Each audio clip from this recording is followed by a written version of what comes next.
I'm Christian Schiller. Welcome to this solo adventurer wrap-up and review. If you want to look at the raw live playthrough of the game I cover, you can find it on twitch.tv/Christian Schiller, and it will also be on YouTube eventually when it expires over there.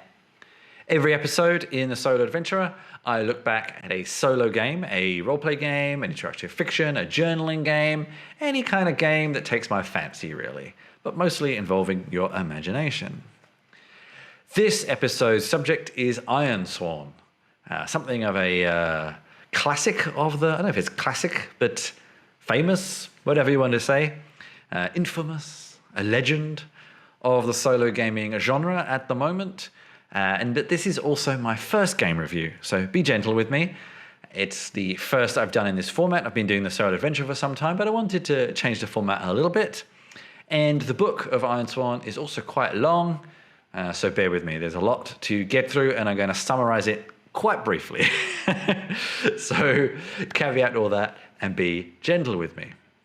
If you enjoy what you see here, you can find more about me at christianschiller.com and all my other streams. Also on this YouTube channel, of course. You can subscribe, you can say hello, you can give me a thumbs up or a thumbs down. Interaction is always welcome. But enough of the intro, let's get to Ironsworn.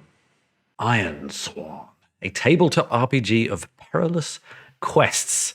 It's available at ironswornrpg.com. The digital version is actually free, and the print version is not particularly expensive, and there's also a lot of extras you can print out as well.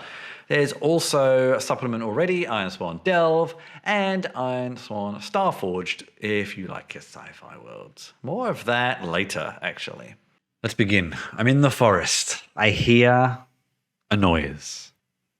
What about the world? It's kind of dark fantasy. The world is somewhat undefined, and I think that's kind of intentional, but it's also an indie game, so you only have so much time for world building, and often a lot of modern games want to let people define the world themselves. Your world. All right. I find myself kicked out of my town called Mirrenwild, and in the deep forests around the village. The trees are hung with moss. There's this damp feeling in the air. Sort of strange sounds of twitting and scuttling animals around me. The ground is damp under my feet, but I'm used to this. I'm cold, and I need to find food and shelter for the night. It makes me think a little bit of like North of the Wall in Game of Thrones, kind of Vikings and wild tribes, but also some strange creatures thrown in. I also find the artwork in the book quite fascinating, and I can't entirely figure out if they're photographs or digitally generated images, but they're very good. Something has or will happen to you and your character to make you swear an iron vow that leads you to a life of danger and risk outside the relative safety of villages and community. I've already mentioned this, but one of the interesting aspects and the popular aspects of Ironsworn is it allows for solo, cooperative, and guided. And I do like the fact they say guided and not competitive play. This gives you a lot of different options, and I like this aspect. I wish more games would do this actually by default. It's powered by the Apocalypse-esque, which is like a lot of games at the moment. And that is a system and a methodology that is increasingly popular, but I'm often a little bit unsure about how I feel about it actually. In some respects, the way the system gives players more agency is great, but I do sometimes find that everything is a move aspect can get quite confusing quite quickly. Equipment. Make note of any important equipment you start with. I think we'll leave it there for now. It's a little bit of basic armor, probably some kind of broken sword, some kind of musical instrument, some trinkets, that kind of thing. And these games tend to emphasize that you should only turn to moves when you need to, but we also know that this depends a lot on your group, and those moves obviously help you kind of dictate who your character is. It's sometimes hard to keep the mechanics and the character completely separated, and those moves kind of push you to play a certain way, so you then have to remember them all. To add to the complexity in Ironsworn, there are 7 types of move, and also a lot of assets that also have moves. Yes, we are an outcast.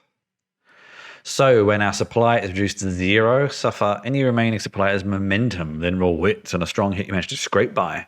When you sojourn, you may reroll any dice. I guess that means to talk to people. When you reach your destination and score a strong hit, you recall or recognize something helpful about this place. It doesn't completely match the character, but we'll go with it. And this is another aspect of Powered by the Apocalypse games that sometimes loses me. You have so many mechanics in lots of different places, it's easy to forget them. Obviously, something in a more traditional vibe like D&D or Call of Cthulhu is not that different, but then with the traditional character sheets, you kind of have everything in one place, and then you know where to go to find it. Whereas, yeah, I don't know, the sort of playbook style gets you so far, but then, yeah, I think this is personal play. And often I've done a lot of one-shots with PBTA systems, so you don't always get to remember everything, I guess. One aspect I do like of Ironsworn is the dice mechanics. They're quite interesting and quite different. And I feel they were introduced to remove that concept of opposed rolls that you get in many other games. So 1, 2, 1. So what do? You roll 2d10 and 1d6. If the result of the d6 plus n of your additions is higher than 1 or more of the d10 values, then you have a degree of success, depending how many of the d10s it beats. If the 2d10 match in value, something else is triggered. And there are also other mechanics to reflect peril or injury that mean you ignore certain dice values for good and bad outcomes. The outcomes of the dice rolls indicate what happens on the move you are using, which is also common in many other Powered by the Apocalypse games, but again, you do have to keep referring to them to remember what that could be. You can also print or buy cards to help, but I don't know, I'm sometimes a bit put off by games that require you to have custom card decks to get started. You don't require them, but they are helpful, and printing your own and cutting them out is kind of tedious. And like every other good role-playing game, you can gain experience or progress after achieving certain tasks, and eventually you can increase attribute values, take new moves, etc., etc.